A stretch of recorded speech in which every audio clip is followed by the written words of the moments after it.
여러분, 안녕하세요. 오늘 심층 분석 시간에서는 정말 설깃할 만한 이야기를 가져왔습니다. 자, 여러분이 자녀나 가족에게 무심코 챙겨주시는 생활비, 이거 정말 아무 문제 없을까요?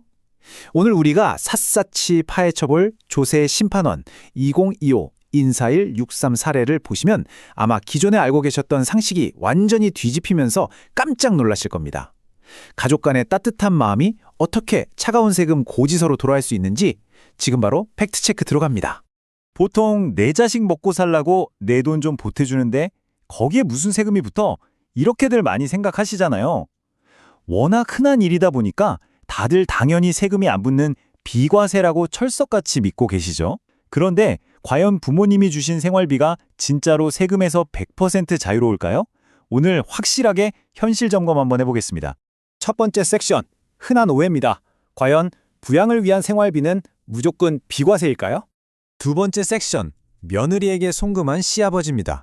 이 굳건한 오해로 인해 시작된 우리의 실제 사례 연구 속으로 들어가 보시죠. 이 사건에서 가장 중요한 결정적 단서, 바로 이 타임라인입니다. 상황을 한번 머릿속에 그려보세요. 2018년 10월에 아들 부부가 결혼을 합니다. 당시 아들은 미국에서 F1 유학비자로 공부 중이었죠. 그런데 이듬해 2019년 2월 아들이 미국 영주권을 덜컥 취득합니다. 그리고 불과 2달 뒤인 4월에 시아버지가 며느리 통장으로 꽤 큰 거액을 한 번에 일시불로 쏘십니다. 며느리가 생활비를 알뜰하게 잘 관리할 거라고 믿고 주신 거죠. 그런데 문제는요. 한참 뒤인 2025년 3월 상속세 세무조사에서 바로 이 송금 내역이 딱 걸려버린 겁니다. 갑자기 세무조사에서 이 거액의 송금을 문제 삼으니까 가족들 입장에서는 얼마나 당황스럽고 억울했겠어요. 그래서 간절하게 항변합니다.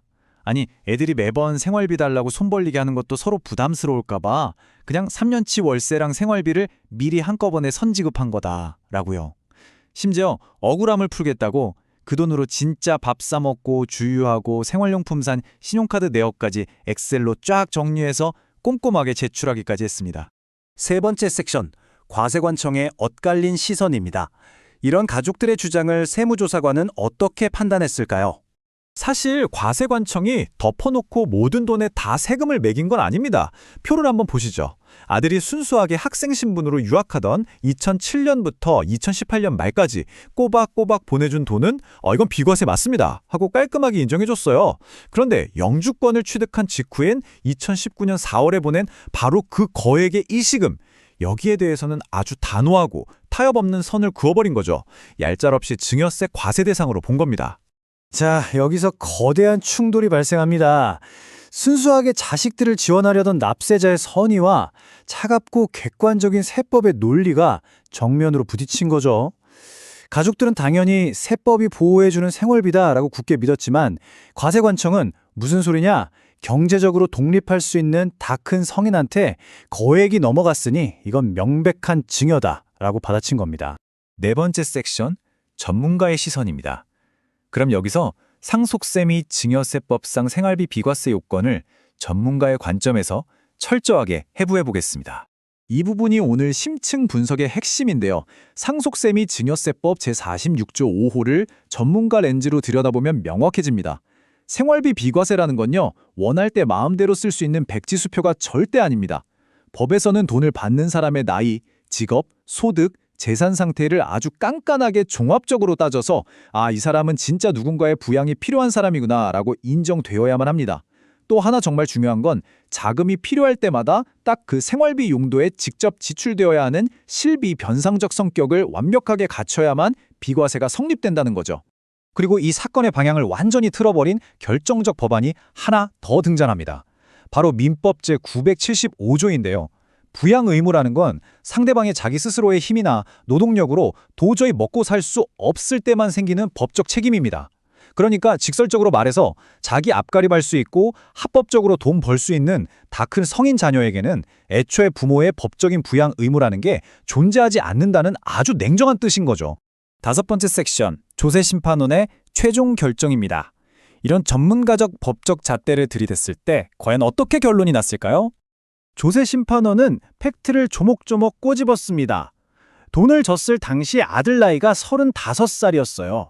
게다가 무엇보다 미국 영주권까지 땄잖아요. 심판원은 이 정도면 합법적으로 취업도 가능하고 경제적으로 완전히 독립할 수 있는 성인인데 세법상 무조건적인 부양이 필요한 사람으로 볼 수 있느냐? 절대 아니다 라고 판단한 겁니다. 게다가 결정적으로 3년치를 한 번에 선지급한 게 치명타였죠. 필요할 때마다 그때그때 지원받아야 한다는 비과세의 대원칙을 정면으로 위반해버린 겁니다. 그래서 최종 결과는요. 네, 안타깝게도 납세자의 완전한 패소, 기각이었습니다. 부부에게 당시 소득이 1원도 없었다는 걸 증명할 객관적 자료도 턱없이 부족했고 무엇보다 거액을 한 번에 훅 선지급해버린 그 방식 자체가 이미 선을 넘었다고 본 거예요. 아까 카드 내역 다 냈다고 했잖아요. 납세자가 돈을 실제로 마트에서 쓰고 밥값으로 썼다는 증빙을 백날 제출해봐야 송금된 방식 자체가 이미 법적 비과세 요건을 완전히 벗어났기 때문에 과세를 피할 수가 없었던 겁니다. 마지막 6번째 섹션, 생활비 비과세 핵심 가이드입니다. 이 무서운 세금 함정, 어떻게 피해야 할까요? 오늘 이 분석을 함께 하시는 분들, 여러분의 자산 관리에 이 체크리스트를 꼭 적용하시기 바랍니다. 가족 지원금이 세금 폭탄으로 안 돌아오려면 이 엄격한 규칙들을 철저히 지키셔야 해요.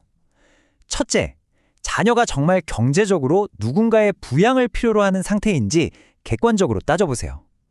둘째, 귀찮다고 편의상 몇 년치를 한꺼번에 선지급하는 건 절대 안 됩니다.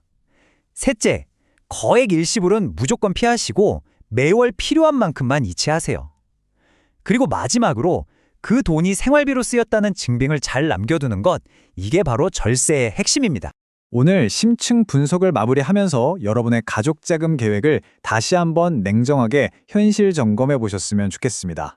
자, 스스로에게 한번 질문해 보세요. 지금 자녀나 가족에게 챙겨주고 있는 그 돈, 세법의 차가운 현미경 아래에 딱 뒀을 때 합법적이고 안전한 생활비인가요? 아니면 나도 모르는 사이에 과세 대상 증여를 하고 계신 건 아닌가요?